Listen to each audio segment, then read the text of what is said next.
ಕರ್ನಾಟಕ ರಾಜ್ಯ ಮುಕ್ತ ವಿಶ್ವವಿದ್ಯಾನಿಲಯ 2026-27ನೇ ಸಾಲಿನ ಜುಲೈ ಆವೃತ್ತಿಗೆ ಪ್ರವೇಶಾತಿ ಪ್ರಾರಂಭ.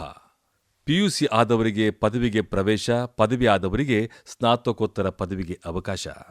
ಬಿಪಿಎಲ್ ಕಾರ್ಡ್ ಹೊಂದಿರುವ ಮಹಿಳಾ ವಿದ್ಯಾರ್ಥಿಗಳು, ಮಿಲಿಟರಿ ಸೇವೆಯಲ್ಲಿರುವವರು, ಮಾಜಿ ಸೈನಿಕ ವಿದ್ಯಾರ್ಥಿಗಳು, ಆಟೋ ಮತ್ತು ಕ್ಯಾಬ್ ಚಾಲಕರು ಮತ್ತು ಅವರ ಪತ್ನಿ ಮತ್ತು ಮಕ್ಕಳಿಗೆ, ಕೆಎಸ್ಆರ್ಟಿಸಿ, ಬಿಎಂಟಿಸಿ, ಎನ್ಡಬ್ಲ್ಯೂಕೆಆರ್ಟಿಸಿ, ಕೆಕೆಆರ್ಟಿಸಿಯಲ್ಲಿನ ನೌಕರರುಗಳಿಗೆ, ಯುಜಿ ಮತ್ತು ಪಿಜಿ ಪದವಿ ಶಿಕ್ಷಣ ಕ್ರಮಗಳಿಗೆ ಬೋಧನಾ ಶುಲ್ಕದಲ್ಲಿ 10% ರಿಯಾಯಿತಿಯನ್ನು ಪಡೆಯಬಹುದು. ತೃತೀಯ ಲಿಂಗಕ್ಕೆ ಸೇರಿದ ವಿದ್ಯಾರ್ಥಿಗಳಿಗೆ ಪೂರ್ಣ ಶುಲ್ಕ ವಿನಾಯಿತಿ ಇರುತ್ತದೆ.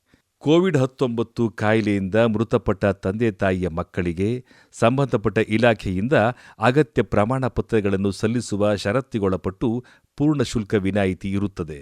ಸರ್ಕಾರವು ಆಗಿಂದಾಗ್ಗೆ ನಿಗದಿಪಡಿಸಿರುವ ಸೂಚನೆಗಳು ಹಾಗೂ ಚಾಲ್ತಿಯಲ್ಲಿರುವ ಆದೇಶಗಳನ್ವಯ 50%ಕ್ಕೂ ಹೆಚ್ಚಿನ ದೃಷ್ಟಿದೋಷವುಳ್ಳ ಅಭ್ಯರ್ಥಿಗಳಿಗೆ ಪೂರ್ಣ ಶುಲ್ಕ ವಿನಾಯಿತಿ ಇರುತ್ತದೆ, ಬಿಎಡ್ ಮತ್ತು ಎಂಬಿಎ ಹೊರತುಪಡಿಸಿ. ಹೆಚ್ಚಿನ ಮಾಹಿತಿಗಾಗಿ ನಮ್ಮ ವೆಬ್ಸೈಟ್ ಅನ್ನು ಸಂಪರ್ಕಿಸಿ. ನಮ್ಮ ವೆಬ್ಸೈಟ್ನ ವಿಳಾಸ www.ksouMysuru.ac.in.